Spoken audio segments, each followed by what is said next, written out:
Sunday. I hope everyone is doing well today. This is Effed Up News of the Week for December 12th, 2021. Effed Up News of the Week is a little stream that I do on Sundays at 5 p.m. Eastern Time, where we talk about some crazy news stories from the week. We mock it with the righteous indignation with which these news stories deserve, and, we pass the time because it's Sunday evening. What else are you going to do? We have got a big roundup of stories coming at us today. We've got Orwell going woke. The irony of that is not lost on me, by the way. We've got anti-racist math. We've got California deciding to ignore the Second Amendment. We've got Black Lives Matter supporting basically people perpetrating their own hate crime, which is ironic in and of itself. And guys, just so you know, right after the stream today, I will be doing a locals exclusive after party where I'm going to talk about some other stuff. So this is going to be a new tradition that I'm going to be starting with Effed Up News. We're going to do Effed Up News, and it's going to be on YouTube and Odyssey and Rockfin and even Facebook for the amount of time they let me be on Facebook. But then right after Effed Up News, we're going to go into a locals exclusive live stream where I'm going to talk about some other stuff just with my locals community. I anticipate it being around 6:30, but it'll be really whenever we get done the stream here. If you would like to join my locals community, head over to kb.locals.com. It is free to join. The live streams and locals are free. You don't have to be a member. But if you would like to support the work I'm doing, you, of course, can do that by becoming a supporter at kb.locals.com/support. It comes in at $5 a month to unlock all the features in locals. That's to include 2 Zoom calls with me every single week. And more importantly than me, the community, because the community is what makes locals great. I spend about 6 hours every single week on Zoom with my locals, and you get to join those calls. We're going to be doing a lot more stuff in 2022 with those calls, which I'm actually really excited about. But anyway, $5 a month or more if you would like. You can come in at $50 a year, which gives you 2 months for free. You can make a one-time gift. And right now, I'm really trying. I got a year-end goal. I have a year-end goal of bringing 100 new supporters into my locals community. If you are on YouTube, the link to become a supporter in locals is pinned in the chat, is also in the description. If you are on any other platform, it is in the description, I think, except maybe on Facebook. Just go to kb.locals.com. That's all you need to do. It's fine. Guys, I really appreciate the support. I cannot do this without members of my locals community. So if you like the work I'm doing, if I make you laugh, sometimes I make you cry, maybe sometimes I even make you mad, maybe even you're hate watching me right now, Mikey Harlow. Maybe even you're hate watching me right now. That's cool too, man. That's cool too. Hey, let's get into the news. Let's start off with one of the cringiest stories of the last week. Oh God. I cannot, guys. Nothing is sacred to the woke. Nothing. Nothing is sacred. Orwell Estate approves retelling of Orwell's 1984 from a feminist perspective. Shoot me now. I can't. That was not a real indicator that I'm gonna. I did not kill myself. If that if that ever becomes a thing, let's read about what's going on in the Orwellian land of Orwell. Author George Orwell's estate has reportedly given the green light to allow an author to retell the classic 1984 from a feminist perspective. They ruin everything. Every single thing. Listen, Catherine says Handmaid's Tale. I love The Handmaid's Tale. The Handmaid's Tale is an amazing book. The Handmaid's Tale is not a feminist book. If you have never read The Handmaid's Tale, read The Handmaid's Tale. It is an amazing book. I even liked the sequel that just came out a couple years ago. This is not the same thing. It is not. The estate, according to The Guardian, will allow American author Sandra Newman to tell the story from the perspective of Julia, the love of the book's protagonist, Winston Smith. It was the man from Records who began it. Him, all unknowing, in his prime, grim way. His above it all old think way. He was the one that Sim called Old Misery, Newman writes in an excerpt of the new book. Comrade Smith was his right name, though comrade never suited him somehow. Of course, if you felt foolish calling someone comrade, far better not to speak to them at all. It's already being set up to be a nonsense like frou-frou. I can't even. 1984 is like I cannot. They ruin everything. I know that's all I can say. Like I am so in awe that this is even a GD thing. Listen, man, I'm gonna make a horrible analogy. Are you ready? Are you guys ready for me to make a really, really horrible analogy? 50 Shades of Grey is one of the best-selling books of all time. It is millions and millions and millions of copies. I admit I read the first one. I really liked it. The other one sucked. First one, guilty pleasure. Guilty pleasure. I acknowledge that. But then what they did is they continued to try to take advantage of this empire that 50 Shades of Grey had created, and they wrote a story from Christian Grey's perspective, and it sucked. It sucked. I listened to the audio version just because I was bored. It sucked. It was so bad. Now, most people would say, Carlin, of course, a 50 Shades of Grey story sucked. They all sucked. You know what? That's a rational perspective. I can appreciate that. But in retelling the story from a different perspective, they ruined every single thing that was good about the original story. They did. This is going to be exactly the same thing, except it's far more important and far more significant than 50 Shades of Grey. It's like, I just wish that people would start inventing new stories. Some might argue this is a new story. It's a different perspective. No, no. The perspective that you are going to tell this from the woman's perspective is not interesting in any way, shape, or form. I'm sorry. It is not. It is not. Orwell's estate says the book, written as a warning against totalitarianism, and contains a famous line that read, "Every record has been destroyed or falsified. Every book rewritten needs to be told from Julia's perspective." And that they had been looking for some time for the right author. Why does it need to be told from Julia's perspective? Why can't we instead write a new story that is about totalitarianism as experienced by a woman? Why can't we write a new story about that? I don't understand. Two of the unanswered questions in Orwell's novel are what Julia sees in Winston and how she navigated her way through the party hierarchy. You know, I will give them this. How she navigated her way through the party hierarchy would be an interesting way to put it. You know, I can understand that.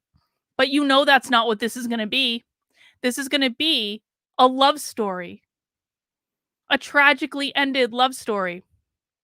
It's fanfic. Yes, Catherine, this is the word I was looking for. I couldn't quite put my finger on it. It's sorry. So mad I coughed. It is a fan fiction. Fan fiction sucks for the most part. Every once in a while, you get a good fan fiction. And to ruin something like 1984 that has so much relevance right now, I cannot even. Yeah, exactly. Hoodoo Guru says their art is not interesting because they are not interesting, I think. I think this is a really, really good point. This is a really good point. I am completely uninterested in this story because they are not it is not even an interesting perspective. And the sad thing is I actually think in a different realm other than the woke dystopian realm that we're living in right now, I actually do think this could be an interesting story to tell, just not now. Not now. It's not going to come out well now.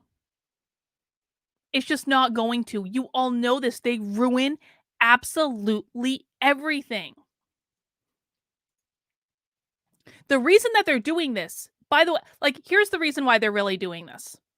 I've this is something I just like popped into my head. So maybe I channeled it. I don't know. The real reason they're doing this is because 1984 is extraordinarily relevant right now, and they want to make it less relevant.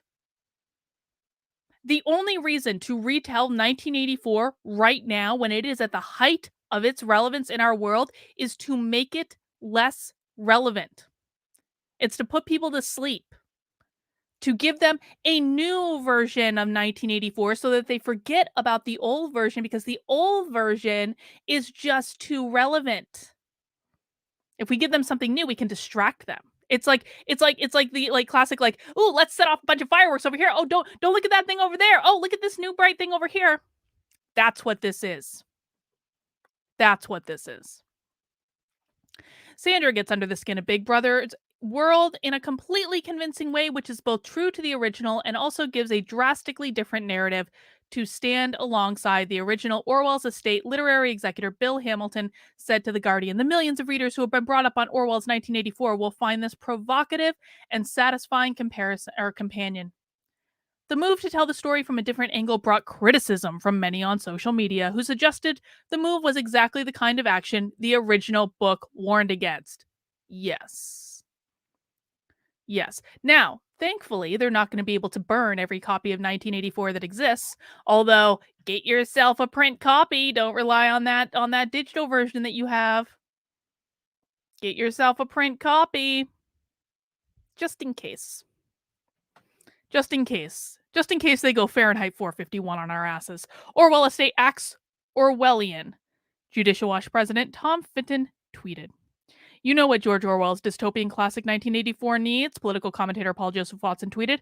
A politically correct modern-day rewrite from a feminist perspective, said no one ever. And Not the Bee said they're rewriting 1984 to fall in line with feminist orthodoxy. Yes, they're actually doing this with no sense of irony whatsoever. Now, I will say this. I don't like that Fox News is like quoting Twitter commentators as like the end all be all of opinion on this, because I think there's probably more relevant people they could ask, but this is bullshit. I'm sorry. This is just a distraction. 1984 can never be retold. It is an amazing book. If you have not read it lately, I suggest you do. All right, guys, moving on. In the in the vein of 1984, the New Republic is criticizing Joe Biden a danger to democracy. You know how like Fauci declared himself to be science? You guys all saw that, right? Fauci declared himself to be the orator of all science. Apparently, Joe Biden is the orator of all democracy, according to the New Republic. Let's read their argument. As concerns mount over the future of free and fair elections, a debate has broken out about whether the media must protect Biden to save the Republic. That's not Orwellian at all. That's not Orwellian at all in any way. This week, President Joe Biden hopped on Zoom in an effort to shepherd the world along the path to stronger global democracy during a 2-day summit with other world leaders. He'll be making the case, however, amid growing concerns about democracy here at home. On Monday, The Atlantic's dedicated doom scroll provider, Barton Gellman, unleashed his latest fury of threats, warning that Trump's next coup has already begun. If you missed it, we watched Joy Reid's show live right after the Jesse. I don't know how to pronounce this guy's name. I learned it as Somolet. I don't know how I learned it as that, but like I'm gonna say Somolet because like I don't know how to pronounce his name. Okay, we watched Joy Reid's show after the Jesse Smollett verdict Okay, see, now I'm going to second guess myself and mispronounce his name all the time. We watched Joy Reid's show live on this channel after the verdict for that fake hate crime trial was announced, just to see what Joy Reid's reaction to it was. You can go watch the stream. They didn't talk about it at all. They instead did a whole hour on Trump. And then Chris Hayes came right in after Joy Reid and was like, did another whole hour on Trump. These people are Trump obsessed. They're Trump obsessed. Like, what if Donald Trump decides not to run again in 2024? Listen, I think I want Trump to run. I think I do. If for no other reason than I think it would be really, really, really entertaining. But what are these people going to do if Trump decides not to run in 2024? They're going to have nothing. They're praying. You know, every single one of these people is praying for Trump to run in 2024. It is the only way that they're going to get their audience back. His masthead mate, George Packer, followed up with a piece that urged readers to imagine democracy's unthinkable demise in order to starve it off. Whether we like it or not, there is reason to be gravely concerned. But against this backdrop, an interesting debate has broken out about the press's role in protecting our two fragile institutions and raveled civic fabric from a Trumpian assault, and whether the media, in an effort to support democracy, must unflinchingly support Biden as well. Do you know what it's called when the media unflinchingly supports an installed world leader? Because that's what Joe Biden is. He was installed in that office. We all know that's true. We read the Time magazine article. We know it's true. What is it called when the media purposefully and specifically goes out of their way to support the installed world leader? What is that called? There's a name for that. There's a name for that. Does anyone know what it was? I think it's propaganda. That's what propaganda is. The very definition of propaganda is what the New Republic is now calling for. Yeah, Jai got it. Jai got it. Propaganda. Over the weekend, the Washington Post's Dana Milbank made considerable waves with a column that rather lustily accused the media of offering President Biden worse coverage than President Trump. Oh no. Yeah, she made waves. She made waves with a propaganda article. There is no way in this lifetime that Joe Biden has worse media coverage than Trump. Come on. That's one of those things when there's an article in the Washington Post that says Joe Biden has worse media coverage than Donald Trump. That's like one of those things where they're trying to tell you, don't see what your lying eyes are telling you. Exactly what was discussed in 1984, isn't it? At first blush, this might seem impossible. If only because Trump's actions through corruption, incompetence, and the need to constantly battle the media.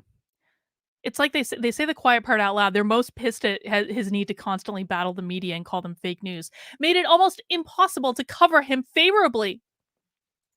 Milbank, however, marshaled some statistics from data analytics experts who combed through hundreds of thousands of articles to provide detailed sentiment supporting his thesis that Biden's press for the past 4 months has been as bad and 4 times worse than the coverage Trump received for the same 4 months of 2020. Bullshit. If you think that's bullshit, please mount the like button if you haven't already. But Milbank's most provocative ideas posited that the media needed to be partisan in the service of democracy. The country is in an existential struggle between self-governance and an authoritarian alternative. And we in the news media collectively have given equal, if not slightly more favorable treatment to the authoritarians. Not everyone took the message well. Politico's Ryan Lizza responded to Milbank on Twitter, no respectable model of salvaging democratic norms would include badgering journalists to write only positive stories about the most powerful person in the world. Lizza is correct. Ooh, sanity may be prevailing. Blind fealty to heads of state is a hallmark of dictatorships, not democracy. If democracy were measured along those lines, we'd be looking to the Equatorial Guinea for guidance, not Joe Biden. No one's looking to Joe Biden to guidance. Let's just be blunt. Literally no one is looking to Joe Biden for real guidance. Come on. How does it profit democracy to give Biden a pass on, say, overselling the insulin price reductions in the Build Back Better bill? Insulin is more expensive now than it was under Trump. Just a reminder. Accountability is central to any cause of democracy. When Jen Psaki rudely mocks the idea of sending free rapid tests to every American, every defender of democracy, keenly aware of the public need and the potential to revive such civic spirits, would and should offer I don't know what that word is. Sorry. Moreover, I don't know what every word is, guys. Sorry. Moreover, while Biden is certainly no enemy of the democratic process, and not solely to blame for the fact that Democrats in Congress have failed to pass a voting rights bill, it's not clear he's truly earned the right to be considered one of its most ardent defenders. Oh, so here's what this article is really about. Here is what this is really about. The New Republic is pissed that there hasn't been a voting rights bill passed. That's what's really going on. Guys, please ignore these trolls in the chat. We'll block them as they come up. Don't worry. We'll take care of it. All good. His administration's tepid response to the threat of voter suppression is a case in point. In August, the White House dubiously suggested that it could be out organized. In October, the Atlantic's Peter Nichols reported that a White House official reduced voting rights to the level of a boutique concern among a niche constituency. Every constituency has their issue. If you ask immigration folks, they'll tell you that their issue is a life or death issue. A more recent White House fact sheet detailing what the administration has done to restore and strengthen American democracy led with an unrelated matter, the passage of the infrastructure bill. Still, if Milbanks perhaps muddled his point with his long prelude about the quality of Biden's coverage, by going out on a limb, he successfully brought attention to a more urgent underlying matter. The GOP is the enemy of democracy, full stop. Wow. That's quite a claim. That's quite a claim, the New Republic. The GOP is the enemy of democracy. It's not Democrats who are waging a well-funded war to suppress the vote, reviving Jim Crow era electoral tactics, doing all the crazy things that they claim that are doing that are not happening in real life. Now we know that the New Republic, I mean, we knew this already. Let's just be honest. We know they're not grounded in reality at all if they actually think the GOP is attacking voter rights by requiring an ID. These are the deeds of Republicans alone, and Milbank's willingness not to subject the matter to the media's pathological both sides tendency should be condemned. This, nevertheless, leaves the original tension between what Milbank saw as poor coverage of the president and the need to help preserve the republic unresolved. Perhaps the answer is one of perspective. No true partisan for democracy can simply be a reflexive defender of a politician. No matter how well intended, adopting this tendency will only further undermine the civic edifice. And it plays into the hands of the democracy's would be gravediggers. But politicians are the servants of democracy. Its beneficiaries are ordinary Americans. They are only truly deserve our best effort or our best coverage. It's possible to achieve everything Milbanks wants by putting the American people front of mind.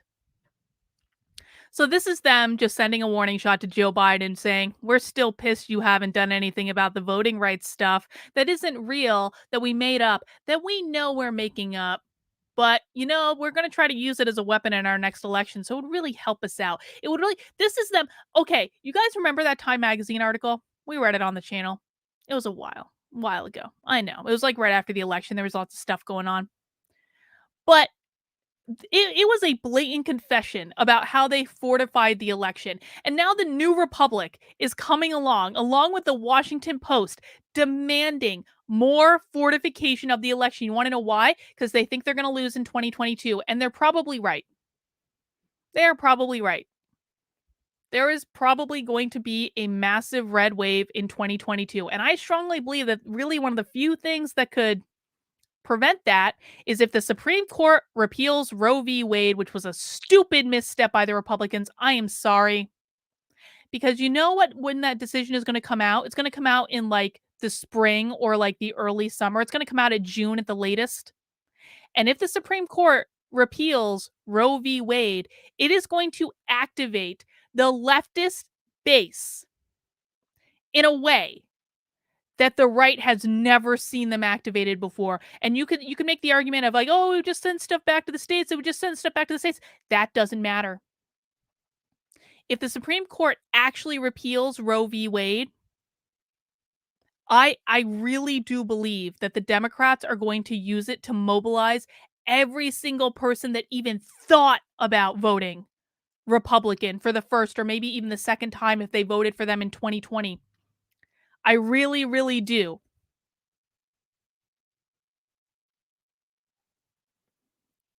Guys, just so you know, if you announce you're subbing on my channel, that's gonna get you blocked on my channel. Like, this isn't an airport. Don't need to announce your departure. Dude, bye. But no, this is important. And I think that Republicans need to hear this. Like, it's too late to do anything about it now. But this was bait that the left hung out and said, why don't you take the bait, Republicans? Take this Roe v. Wade bait. And then the Republicans did. And I really don't think, if you have never been on the left, you do not understand the hellfire that this will cause. You really don't. And I really think that every single woman who defected to vote for Glenn Youngkin in Virginia, they're never voting Republican again if that thing gets repealed. Every single Democrat that left the left and didn't become a full-blown conservative, because most of them didn't, they ain't voting Republican again if that gets repealed. I'm sorry. And the reason I bring that up is this. I kind of take a little bit of credit for this. Not really. I'm joking. But I was tweeting for like 3 straight GD days about the fact that, if it's just about states' rights, why don't we just repeal the Second Amendment and send gun laws back to the states? Because it wouldn't make guns illegal. It would just leave it to a states' rights issue. Because whether you like it or not, every amendment in the Constitution can be repealed. That's the type of fury that would be created on the right if the Second Amendment was repealed and gun laws became the sole domain of the states, is exactly the type of fury that will be created on the left if Roe v. Wade gets repealed. Caroline, it's not constitutional. Abortion isn't protected in the Constitution. It doesn't fucking matter. I know all your arguments. Doesn't matter. Does not matter in the least little bit. And now look at what's happening in California. California's Gavin Newsom wants Texas-style abortion law targeting assault weapons. It's already starting. Listen, guys, sometimes whether or it doesn't matter what side of a position you're on. It's about how is this going to be used as a political weapon and what is it going to cost you? I think the Texas abortion law is stupid. I think this idea on Gavin Newsom is stupid. But both of them are playing to the base of their states. I start to have an issue with this when it starts impacting national effing politics. Because when it impacts national politics, that's when we all have to start living with it. I don't have to live by the Texas abortion law because I don't live in Texas. I don't have to live by whatever stupid gun laws Gavin Newsom wants to implement because I don't live in California. But when you start impacting my life, that's when I'm going to start complaining about it. And that's what happens when you bring shit into national effing politics. Luckily, I live in the state of New Hampshire, and I really bet within 10 years, New Hampshire is going to secede from the Union anyway, so I'll probably be cool. But let's read about what Gavin Newsom is doing in Virginia. California Governor Gavin Newsom wants to pass legislation modeled on Texas's abortion law to empower private citizens to enforce the state's laws against assault weapons. Newsom, incensed by the Supreme Court ruling on Friday that allowed the Texas law to remain in effect while abortion clinics challenge it, called on the state legislature and the attorney general to craft legislation that would authorize private citizens to sue anyone who manufactures, distributes, or sells an assault rifle or assault weapon or ghost gun kit or parts in California. I am outraged by yesterday's Supreme Court decision allowing Texas's ban on most abortion services to remain in place. But if the states can now shield their laws from review by federal courts that compare assault weapons to Swiss Army knives, then California will use that authority to protect people's lives where Texas used it to put women in harm's way. Now, of course, Texas didn't use it to put women in harm's way. That's effing stupid. But this little tit for tat game, man, this little tit for tat game, this is what is going to doom us all. And I'm talking on both sides right now. I think that both sides are behaving like children. And I frankly think that's why it's really important that as many people as possible move to New Hampshire as long as you're going to be a libertarian. If you're going to be a progressive, don't move to New Hampshire. Don't move here. Because I really do think that the only way to get around this crazy little tit for tat, like back and forth thing that's happening is to find like-minded communities of people that agree with you. There's no point, like Gavin Newsom is playing political games. This is not about what should happen or what's constitutional or any of those things. This is simply about using politics to as fucking wedge issues to gain votes and to play games. That's all this is, man. Gavin Newsom doesn't care about this. He's playing a game. Just like, to be quite frank, the Republicans are playing games with Roe v. Wade. It's just, it boggles my mind. It really does. The fact that this is like one of those instances where you can, like, I feel like I can see the logical end result of this little back and forth one-upsmanship game that these people are playing. I feel like I can see the logical end result. I feel like most of you are smart enough to see the logical end result. Why do these politicians keep doing this? Emily L says, I agree with you about the outcome of Roe v. Wade. 2A cannot be compared to abortion. The Bill of Rights specifically outlines the right to bear arms. It can be repealed. I'm like, guys, it is in the Constitution. Like, Emily, it is literally in the Constitution, the process to repeal amendments. It can be repealed. I promise you it can be repealed. It's Article fucking 5, man. It does not outline the right to abortion. 2A must be federal. It can be repealed. Anything can be repealed, and then the next argument that you're going to make is, oh, but it's really hard. Yeah, it is really hard. Doesn't mean it can't be repealed. Any amendment in the Constitution can be repealed. I promise you. And the point is, because I'm sorry, Emily, I love you. You know I do. I think you're an amazing person. I love your son. He's beautiful, like a little rabble-rouser in training. I think he's great. The fact of the matter is that I'm not comparing the two in terms of constitutionality. The point that I am making is the hellfire, like, insanity that will activate on the left should this get repealed. Republicans had better pray that the Supreme Court doesn't repeal this. They have absolutely no idea what they're going to encounter if the Supreme Court repeals it. No idea. None. Juan says, some of us want the states to secede. It's long overdue, by the way. Love you. Keep it up. Thank you, Juan. Yeah, I'm a big fan of secession. I am a big fan. It doesn't matter. You guys can keep making this argument, but you're willfully ignoring the argument that I'm making. Doesn't matter. And guess what? If the Second Amendment was repealed, that wouldn't be a constitutional right either. And I promise you it can be. I promise you it can be. Do I think it's likely that it'll get repealed? Nope, not in any way. That's not the point. It's not the point at all. The point is that if Roe v. Wade gets overturned, you will have a leftist activist base like you have never seen in your life, and you will lose every single vote that you gained in 2020 and in 2021. They will never vote Republican again. Not now, not ever. That is what we're talking about. Every single mom in Virginia that was either a Democrat or an independent that was swayed by critical race theory, abortion and being pro-choice will always beat critical race theory in terms of importance for this crowd. Every time.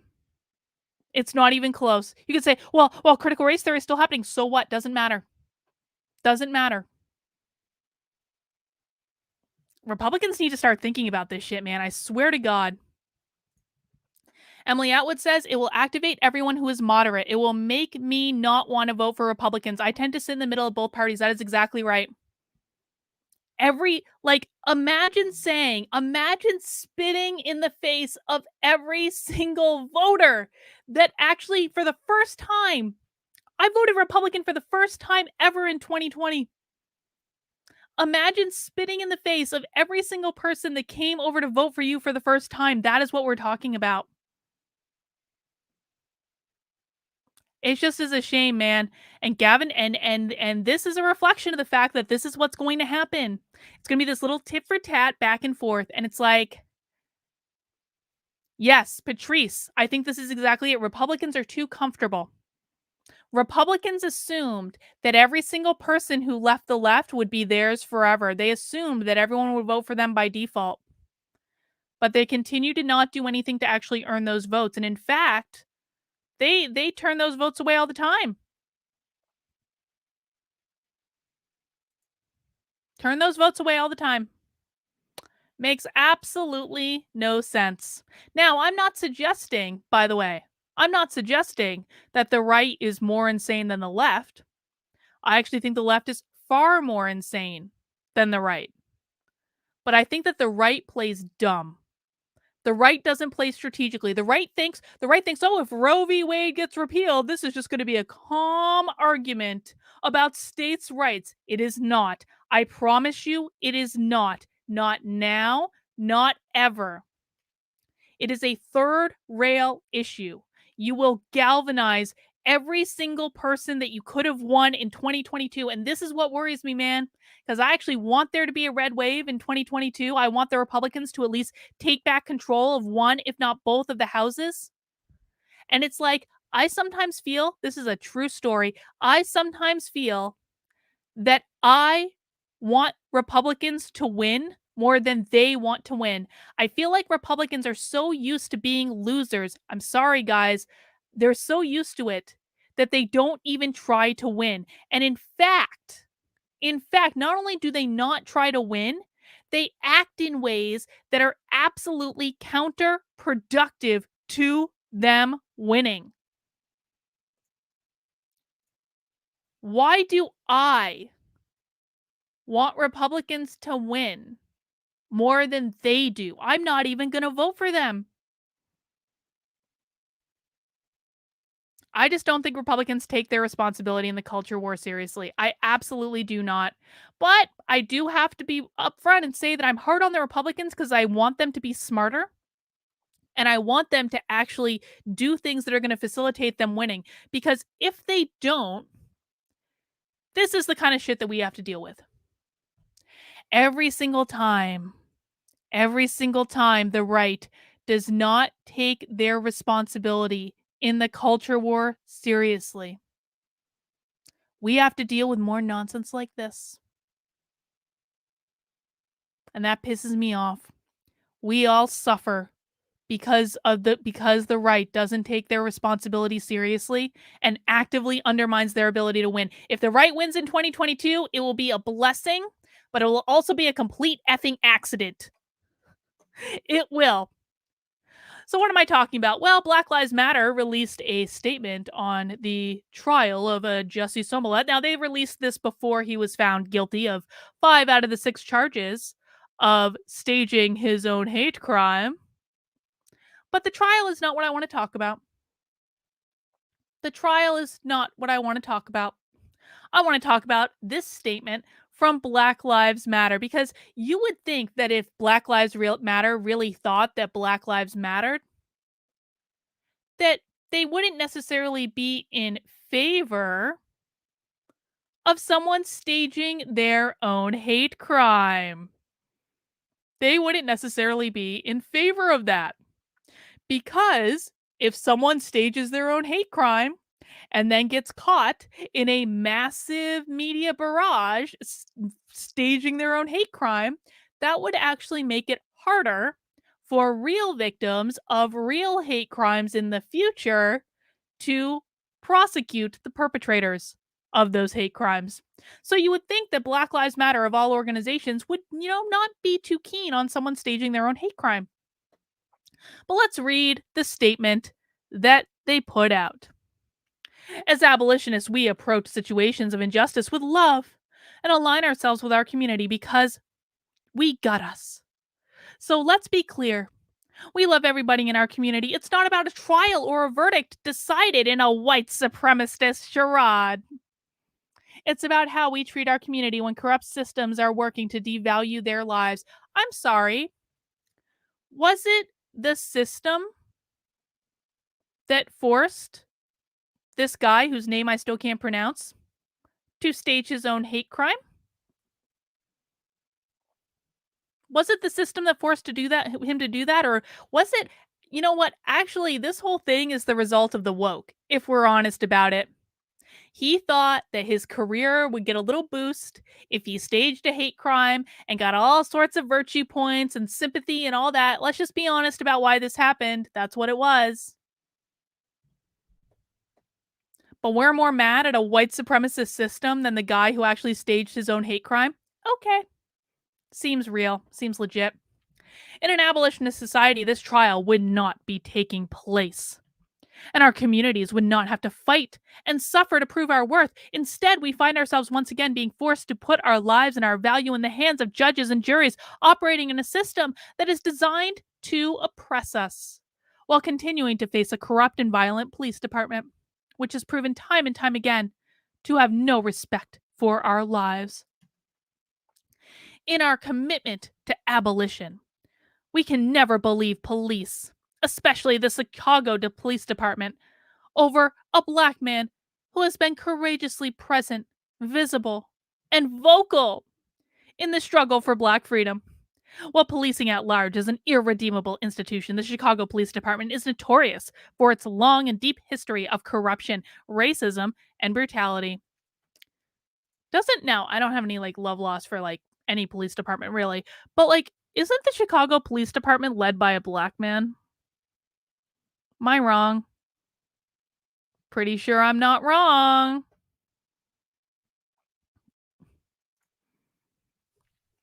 From the murders of Fred Hampton and Mark Clark to I don't know the Burge tortures to the murder of other people I don't know how to pronounce their name to the subsequent cover up to hundreds of killed by Chicago police over the years and thousands who survived, Chicago police consistently demonstrate that they are among the worst of the worst. Police lie, and Chicago police lie especially.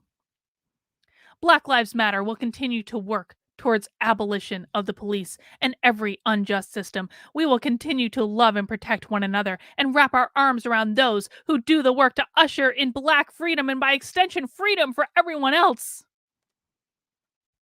And then they have that picture.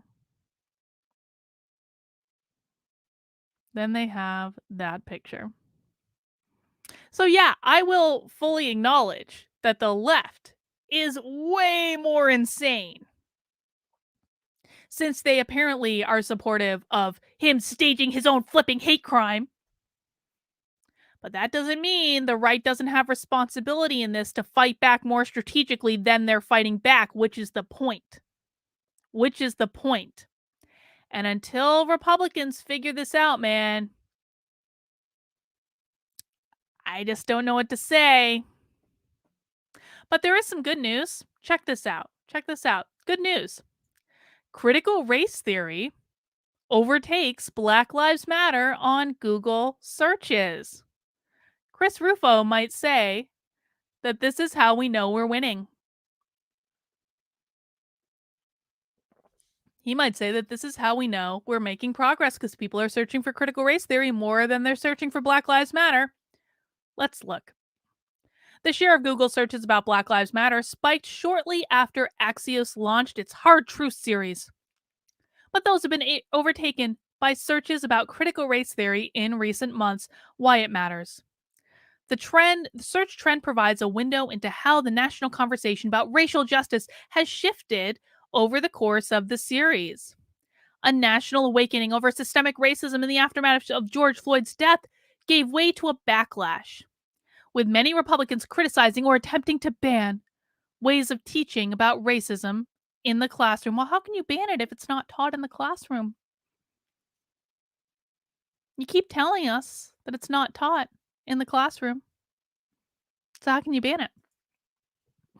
Meanwhile, most of the underlying systemic issues plaguing Americans of color have stayed the same. Over the past year, Google searches related to BLM peaked around the time of the January 6th siege on the Capitol and then slowly declined. Side note, are you guys ready for the National Day of Mourning that the media is going to have on January 6th? I was thinking about this last night. Wait until the 1 year anniversary of January 6th. You are going to see a National Day of Mourning in the mainstream media like we have never seen in the mainstream. It is going to be like a 9/11 1 year anniversary National Day of Mourning. This is how they're going to treat this. It's going to be like I cannot even imagine the crying, the somber nature of the coverage, while simultaneously mixed with outrage. It is going to be used as like a national rally to drum up hate against Trump supporters and like MAGA people and Republicans and conservatives. You better get ready for it. It's going to be like the anniversary of January 6th is going to be insane in the mainstream media. And you guys know I'm right about that. Interest in critical race theory started rising in March as news outlets, especially conservative leaning ones, began drawing attention to the issue. Search interest peaked in mid June when the Florida State Board of Education banned the teaching of critical race theory in schools. It spiked again in November around the time of Glenn Youngkin's gubernatorial win in Virginia after a campaign that focused on critical race theory and other education related issues. We can see the chart right there. And now it's down again. But I think that's good news for us. If more people are searching about critical race theory, that means that it is out there. People know it. The problem is they don't understand it just yet. But we can keep helping them to understand it. We can keep helping them. And one of the ways we can help them is with stuff like this. From the Federalist, Ibram X. Kendi raked in $45,000 from University of Wisconsin and then made the school delete the lecture. Check this out. $45,000. University of Wisconsin is a state school. I've done work on several University of Wisconsin campuses, on multiple campuses. They don't shill out $45,000 for anything. Not anything. But they did for Ibram X. Kendi. And this is, as a reminder, this is the same school that spent like $50,000 to move the racist rock from one part of campus to the other part of campus. And Ibram X. Kendi was so grateful that he was given $45,000 for a speech that he made them delete the lecture. If I was running that contract, I'd be like, no, sorry, Ibram, not going to happen. We paid $45,000 for this. But I'm going to show you why he asked them to delete the lecture, because I don't know if this article is going to cover it, but I'm going to show you exactly why he asked them to delete the lecture. And it has to do with him being asked about if vaccine mandates are systemic racism. But let's read the high-level points in this article, and then we can get into the video. Prominent critical race theory Theorist Ibram X. Kendi was paid nearly $45,000 by the University of Wisconsin-Milwaukee to promote several of his books and train faculty and students while ensuring the university deleted his lecture from a private server, according to a public records request obtained by the Federalist. An event titled An Evening with Dr. Ibram X. Kendi took place on September 21st at the state-run university. Kendi raked in $40,000 gross, plus an additional $3,500 for travel, flights, and meals, or about $207 per minute. The agreement was with Penguin Random House Speakers Bureau, a subsidiary of publisher behind several of Kendi's critical race theory manifestos. Now, I should mention $45,000 for someone like Kendi, who has sold like that many books, is actually in line with, what people make at that level. So I'm not actually surprised about that at all. But still, it's a lot of money. It's a lot of money. Oh, Lisa Bell says, oh, Lisa, this is a great note. Brandon, I didn't even think of this. Brandon Strzok's sentencing is coming up this week on the 17th. Please pray for him. Walkaway will be coming back. I think it's gonna I think it's gonna be fine, but we'll see. But please send warm thoughts to Brandon, because I'm sure he would value and appreciate them. Anyway, let's see. There was an estimated 500 attendees according to the agreement. However, University of Wisconsin Milwaukee printed 630 tickets. Close to 400 free tickets were reserved for students, while 90 were printed for the general public at an admissions rate of $12 per ticket. Kendi's event was sponsored by the university's Board of Regents Division of Student Affairs, Student Involvement Center, Division of Diversity, Equity, and Inclusion, and a group of leaders igniting transformation. It lasted for 3.5 hours, according to the agenda. The complete fee breakdown for Kendi's event included the following: $30,000 for a 60-minute conversation, $5,000 for a 45-minute meet and greet with student leaders, $5,000 for a 60-minute professional development training for anti-racism group on campus, and $3,500 for airfare and meals. Evidently, Kendi made the majority of his money through the 1-hour-long event conversation with the school's DEI chief. So we've got that, but I want to show you guys. And I'll link to all this stuff. And guys, all this stuff is actually already linked in my locals community. But what I really want to show you guys is this. I want to show you guys this. This is, I have to change it to a different browser. This is Ibram X. Kendi being asked a question. A very important question about systemic racism. And this is probably the reason that Kendi actually wanted to have the event deleted, because I have to give credit to the Myth Informed guys, man. The Myth Informed guys, they do a good job. And they actually workshopped. If you guys don't know Myth Informed, they do the Better Discourse Conference, which I think is a great event. But they actually workshopped this question. They planned to come in and ask this question to Kendi. They planned it with James Lindsay. They workshopped it, they worked it out, and then they came in and they asked Ibram X. Kendi about if vaccine mandates are an example of systemic racism. And this is actually why they think Kendi wanted this talk deleted, because Kendi's answer was bullshit. Let's listen to Kendi's answer. And of course, guys, let me know if you can't hear. And I think I'm understanding it correctly, that any policy or potential policy that would have a disparate racial impact is a racist policy.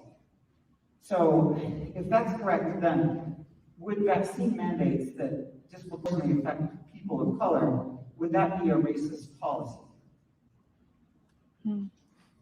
So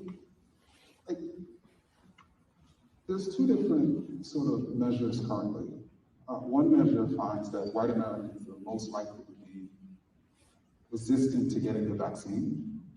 And then there's other data that finds that Black and Latinx Americans are the least likely to be vaccinated. And so as a result, it's hard to say. But what I will say is, to me, the actual problem isn't the vaccine mandates. The actual problem is when you actually study those particularly Black and Latinx people who aren't vaccinated, you actually talk to them, we're finding that a lack of accessibility to the vaccine for a whole host of reasons is actually leading to them having a lower rate, while with white Americans, it's more or less the result of their political ideology. Ibram X. Kendi didn't answer the question. When asked, because we know, guys, that African Americans are vaccinated at a lower rate than every other group, which means that when you have vaccine passports in places like New York City, it is going to disparately impact African Americans. And that is exactly the definition of anti-racism or racist policies that Ibram X. Kendi talks about. But when confronted with a specific example of an issue in which there are provable racial disparities, Kendi refused to say that vaccine mandates are an example of systemic racism. And this question is why he made the University of Wisconsin delete his speech from their server. Because he was embarrassed that he was incapable of answering a very simple question. And no one was surprised. All right, guys, this is Effed Up News of the Week for December 12th, 2021. If you're enjoying the show so far, please make sure you mount that like button. Please make sure you're subscribed to the channel. YouTube last night around 3 a.m. removed a couple hundred subs from my channel. Now, listen, I know people hate me right now. I know I'm a bitch. I know I'm a pain in the ass, all these things. But I do find it hard to believe.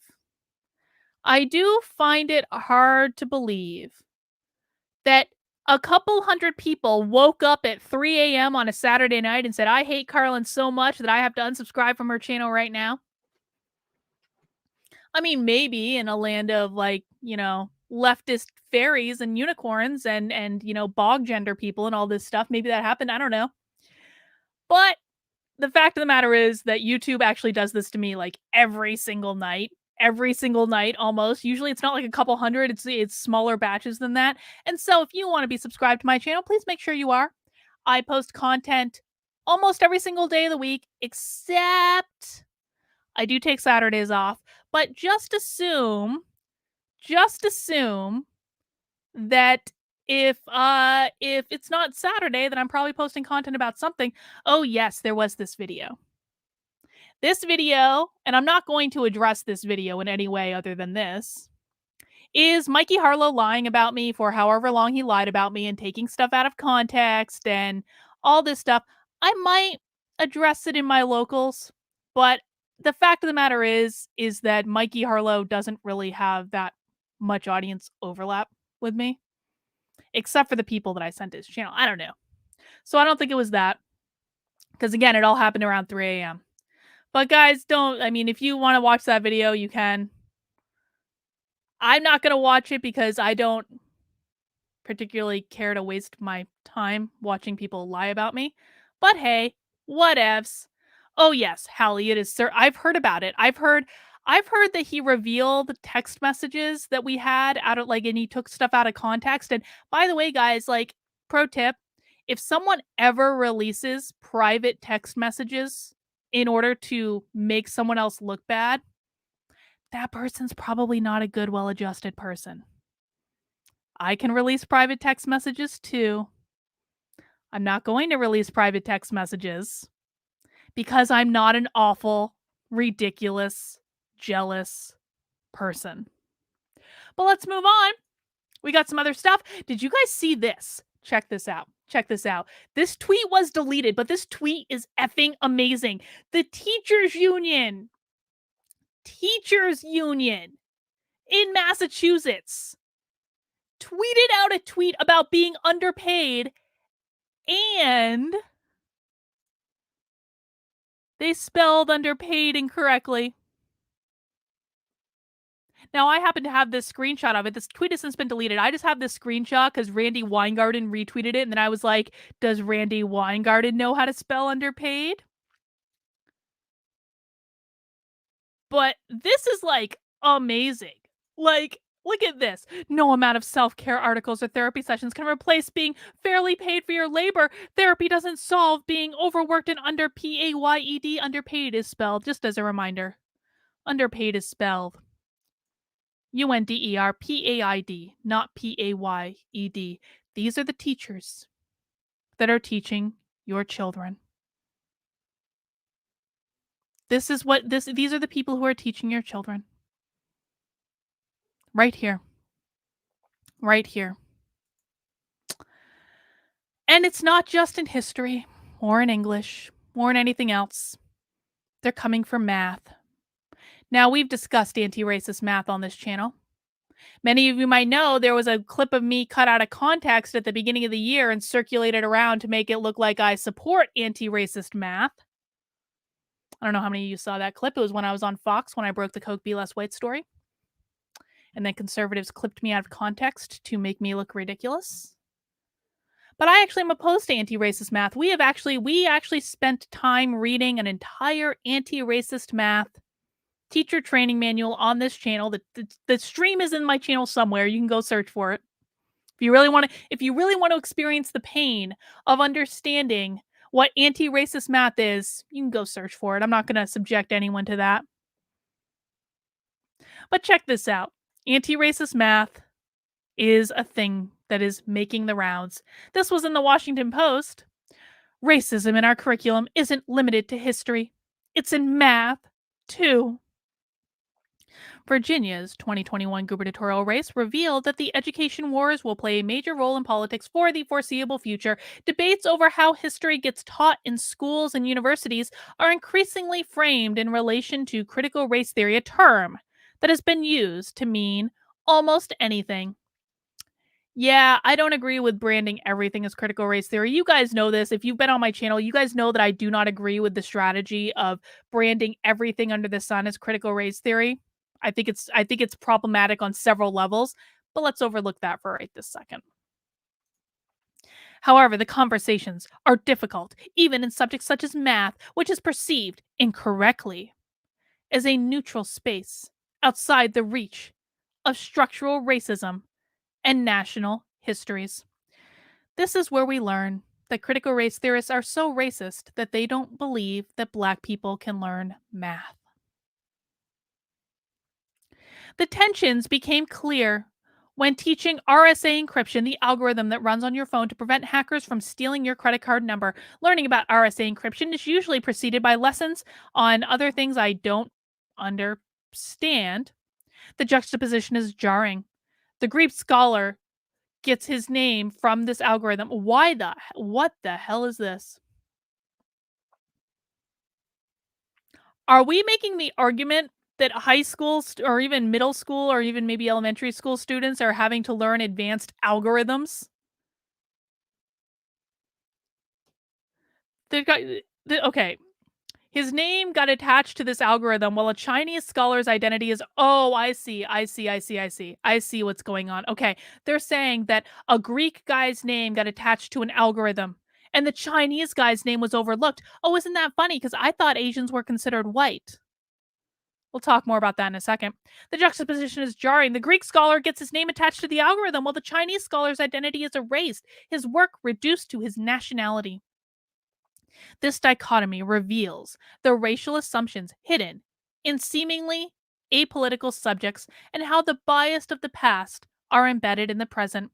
The CRT dates to at least AD 300, and the Chinese mathematician Sun Tzu is widely credited with popularizing it centuries before. A different Sun Tzu wrote The Art of War. In China, the theorem is still called Sun Tzu's theorem. However, as scholarship existed outside of the European tradition, it was not significantly visible until the West. In 1929, a white math. This has nothing to do with teaching math. This is a whole article complaining about how something was named after a Greek instead of someone from China, and this is probably something that high school students are never going to learn about? Wow. That article was different than I thought it was going to be. I got to be honest. I'm not going to read that. I'm not going to suffer through that. Just not. It was just different. I don't read read articles before I do the show sometimes. I like to react live. But this is basically what it's saying, is that this article is saying that math is racist and should be taught differently because they're mad that a Greek guy's name got attached to an algorithm that will probably never be taught in K through 12 schools at all when they wanted it named after someone from China, which I find a little ironic because aren't Asians now considered white? Aren't Asians now considered white? You know, I saw this article from Axios. BTS Stop Asian Hate tweet was the most retweeted of 2021. Which is ironic. Do you guys remember when the Stop Asian Hate campaign started? Do you guys remember? It was kind of when there was a lull in the culture war. And anytime there's a little lull in the culture war where they don't have something to complain about, they will find a reason to complain.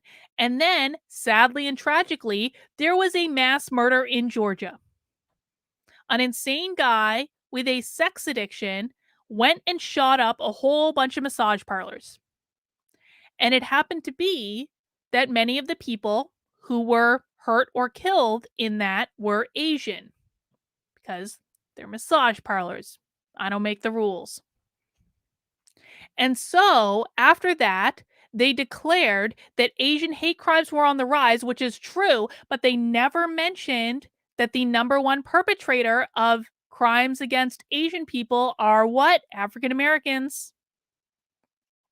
And thus, the Stop Asian Hate campaign was born in response to something that was a tragedy, but not because it was about hate crimes against Asians. In fact, the media ignored most hate crimes against Asians when they weren't committed by insane white people. Let's just read this real quick. A Stop Asian Hate tweet was the most retweeted of 2021, Twitter said on Thursday. The post from K-pop group BTS generated nearly 1 million retweets. The tweet was published on March 29th, came a few weeks after a 21-year-old white man shot and killed 8 people, 6 of whom were Asian women in Georgia. See, they had to say it was a white man in this article. Do you guys remember? I actually covered this on my channel when it happened. There was an article in the Washington Post about an increase in Asian American hate crimes. And there was this awful crime where like a black guy beat up an older Asian lady in front of this like really nice building in New York, and the security guards in the really nice building did nothing to stop it. And the Washington Post wrote about this, like, oh, look, an increase in hate crimes, that had this video of this elderly Asian lady getting beat up outside of this really nice ritzy apartment building and no one helping her. The Washington Post refused to say, even though they had video of it, they refused to say that the person perpetrating the crime was black. Refused to say. Oh, that's a Hidden Figures thing. That makes sense. That makes sense that they'd be complaining about something that was only used in NASA. That makes sense. Attacks on Asians in the US and around the world have grown in numbers significantly since the start of the pandemic. In the US, anti-Asian hate crimes increased more than 76% in 2020 from 2019 compared to overall hate crimes, which rose 13%. And that is tragedy. It really is. But the fact of the matter is that most of those crimes are committed by black people. And why can't we talk about that? Why does the media refuse to report that most hate crimes against Asians are actually committed by black people? Because in the woke hierarchy, black people are at the top. They are the most oppressed. Every other group is under black people. And in the woke hierarchy, you cannot basically, black people can't be racist towards any other group. There we go. I figured it out. Black people cannot in the woke hierarchy be racist against any other group because they are the most oppressed. And so that is why places like the Washington Post or Axios will never, ever, ever report that most hate crimes against Asians are committed by Black people because Black people, in their minds, cannot be racist against Asians because Asians are below them in the hierarchy. But we've gone so far now as to say that Asians are white. So I'm a little bit surprised to hear that anti-racist math is all in a tizzy over the fact that an algorithm was named after someone from Greece rather than someone from China, because we have now reached the point where they are declaring Asians to be white. And it's funny, I was researching for this earlier today, and I actually found an article in the Washington Post from 2014 saying that Asians are white. So apparently Asians have been white for like quite a while, and they just pop up as being an oppressed class in the eyes of the woke when it's convenient, when it's politically convenient. This is from November, but relevant to what we're seeing now. A school district in Washington has sparked controversy after excluding Asians from a category that denotes students of color in a performance report. North Thurston Public Schools, which oversees 22 schools and some 1,600 students, instead lumped Asians and white students together, hoping that it would boost growth rate of performing groups. One of our district's strategic plan goals is continuous growth, all students, all subjects, said officials in a statement. One of the outcomes we are working towards is this goal is to have an increased growth rate of underperforming groups, eliminating achievement and opportunity gaps. For this reason, one of our online documents in 2019, titled Monitoring Student Growth, we evaluated the achievement data by students of color and students of poverty. In the document, we grouped white and Asian students together. Bing! Look at that. Look at that.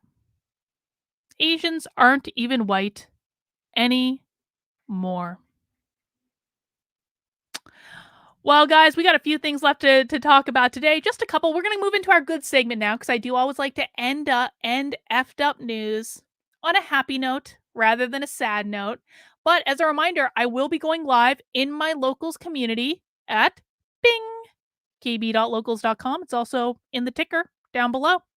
And I'll be going live exclusively in my locals community after the broadcast today. There may be like a, couple minutes delay, but I'll be going live pretty much then. So if you want to head over to kb.locals.com, make sure you're signed up. You will get access to the locals exclusive content. Doesn't cost you anything. You can join for free. But if you want to become a member, unlock the ability to chat, comment, get all the other perks, that's totally up to you. But I want to talk a couple more things before we go. I wanted to talk about this tweet from James Lindsay, because I think when we talk about things like illustrating that, like Asians can be white one minute and Asian the next, and the left uses them in whatever political way they want, it can be easy to kind of say, okay, all we need to do to win people over is to point out leftist hypocrisy. But it doesn't work. Well, it does work, just not on the people perpetrating it, right? And James Lindsay had this tweet today that, I was like, he put it so succinctly about why this doesn't work and how people need to think about it that I had to tell you guys about it, because I just thought it was a really, really, really keen observation. And I think that it's something that we should all just keep in mind when we're figuring out ways to kind of fight back against the woke nonsense in our lives. James Lindsay says merely calling out leftist hypocrisy misunderstands it and hands them a W. It should only be done to red pill people into understanding that leftists are abusing arbitrary power they have granted themselves and don't actually possess. And then he did it with this image. For leftists, hypocrisy is a display of their power over you and your inability to do anything about it. They actually love it. And then he went on to say, one flavor of black pill is seeing leftist hypocrisy and believing you can't do anything about it. Tailor your reporting and activism in light of this understanding. James Lindsay is 100% correct. He is 100% correct. I've talked about a million times from Sunday. You guys know, if you watch regularly, that critical race theory is not about race, it is about power. And that the number one thing that people need to understand about what is going on in the world today is that every single thing that is happening is specifically designed to destabilize the system. So I think the mistake that a lot of people make when they are fighting back against the left or trying to fight back against woke culture, whatever you want to put it, is they think if I just logically point out all the ways in which this is wrong, if I just logically address this in a way that like they can see that they're being hypocrites, that'll fix things. It won't fix things. It won't. Because the hypocrisy is the point. As he's saying here, their hypocrisy is part of the point. They know full well that they can change the conversation at any point, that they can change the rules at any point, and that people who they are fighting against can do absolutely nothing about it. Lisa Bell says, I think maybe they have no self-awareness. No, Lisa, that's not right. They have explicit self-awareness over what they're doing. They know what they're doing. What they're doing is specifically designed in the way that they're executing it, because the goal is to destabilize the system. The goal is to gain more power. The goal is to drive people like us crazy because we can see all the nonsense. We can see it all. Makes us go insane. People need to start understanding and really coming to grips with the fact that everything they are doing is by design. Let's read this quote again. For leftists, hypocrisy is a display of their power over you and your inability to do anything about it. They actually love it. So when you're fighting back against the woke and you're trying to make the hypocrisy question, you have to really understand that showing their hypocrisy is not going to do a damn thing to stop them. But there is value in doing it because you can use their hypocrisy to wake more people up. Because most people are not bought into this agenda.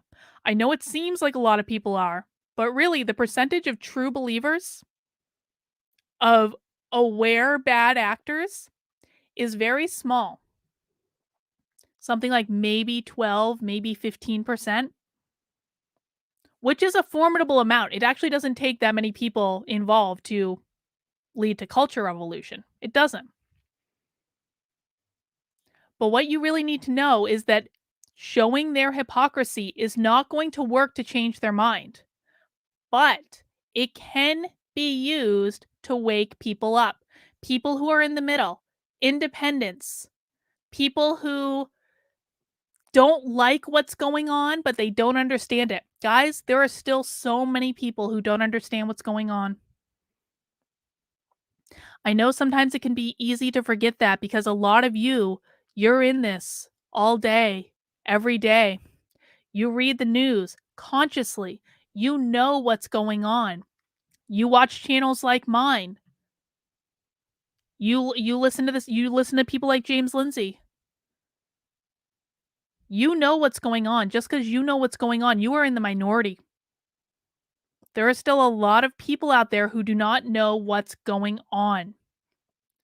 And using their hypocrisy can be a great way to show other people in your life what is going on.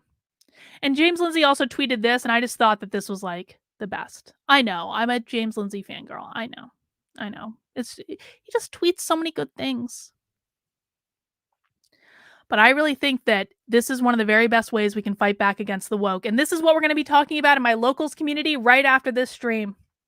Look at this. People who are woke are sad. People who are not woke are happy.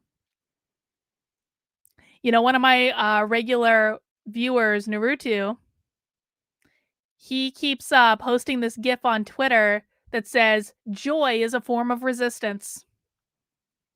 I love that gif. I do. I love it. I think that one of the very best ways that we can fight back against the woke is to be happy in our lives. And by the way, guys, woke can exist on both sides. Listen, I said this in this tweet. Check this out. This is people think that woke are just on the left. No, no, no, no, no, no, no, no, no, no, no. The right is turning woke too. They're turning woke in different ways. I'm not saying everyone on the right, but I'm sitting back and I've been watching this for the last year, and it just like I was worried about this after last year's election, and it just keeps coming true. The right is becoming the monster they're fighting with the woke. So don't assume that woke just exists on the left, because it doesn't anymore. The right is engaging in cancel culture. The right is engaging in these games. They're starting to act exactly like the left. I don't approve of woke on either side. I left the left for a reason. It wasn't to join woke on a different team. So I wrote, this is true regardless of your political position. There's woke people on all sides who are mostly just miserable human beings. The best way to not be woke is to just be happy and focus on things that make your life better. And this is the thing that I hope all of you can take away from this. And this is something that we are going to be talking a lot about in my locals in 2022. We're going to be talking about mindset. We're going to be talking about perspective. We're going to be talking about finding our own balance within this insane landscape. Because if we can take care of ourselves, then we are going to be in a better position to fight back. The greatest gift that you can give yourself is just to live a happy life. Be happy regardless of what anyone else says, what anyone else does, what anyone else thinks. Show up and be joyful no matter what. Because the woke are fundamentally miserable people. In my book that's coming out next year, it's called Actively Unwoke. You can pre-order it on Amazon right now. But I talk about how there are two types of people in the world. There are creators and there are destroyers. The woke are destroyers.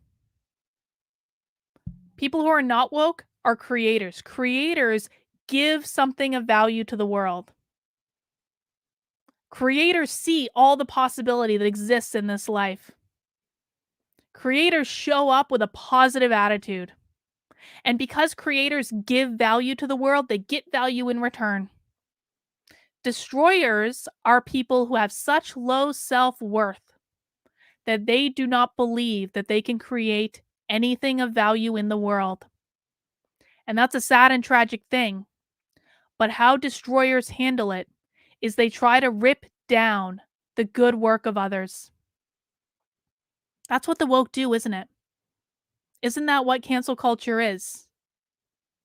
It is about ripping down other people. It is about destroying other people.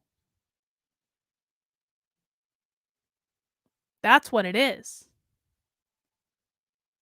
They will never be happy.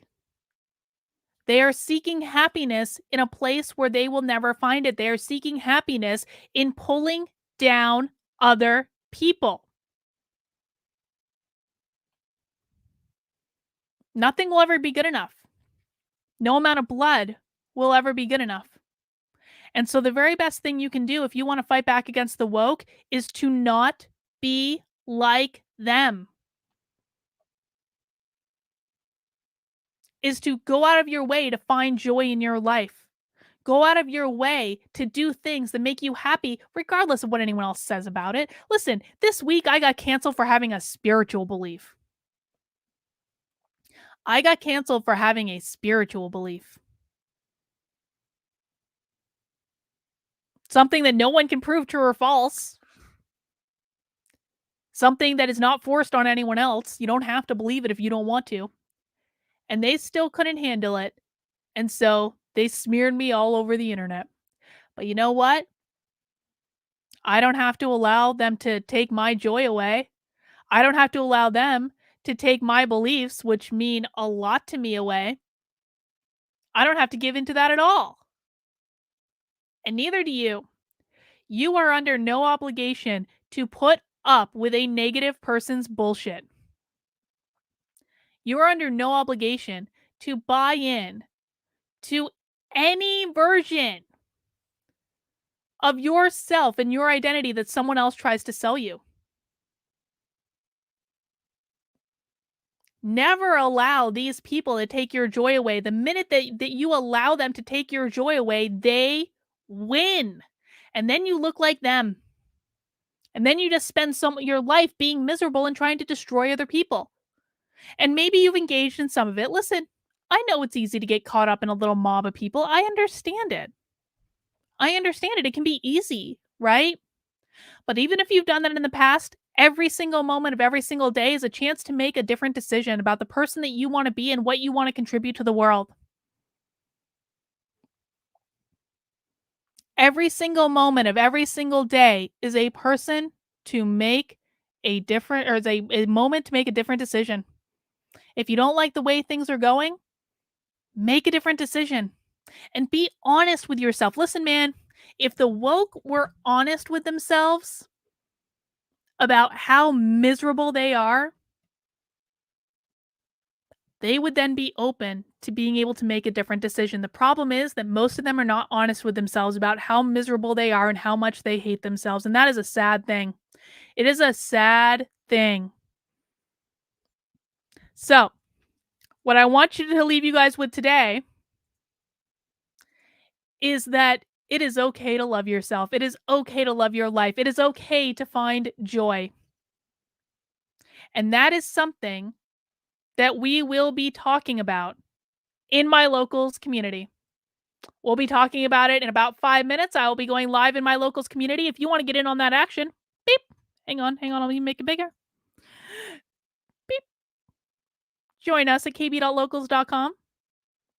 Again, you don't have to pay money, but if you do want to support my work, you can become a supporter in locals, which comes in at $5 a month. It comes in at $50 a year, or comes in with a one-time gift. You get to make the choice.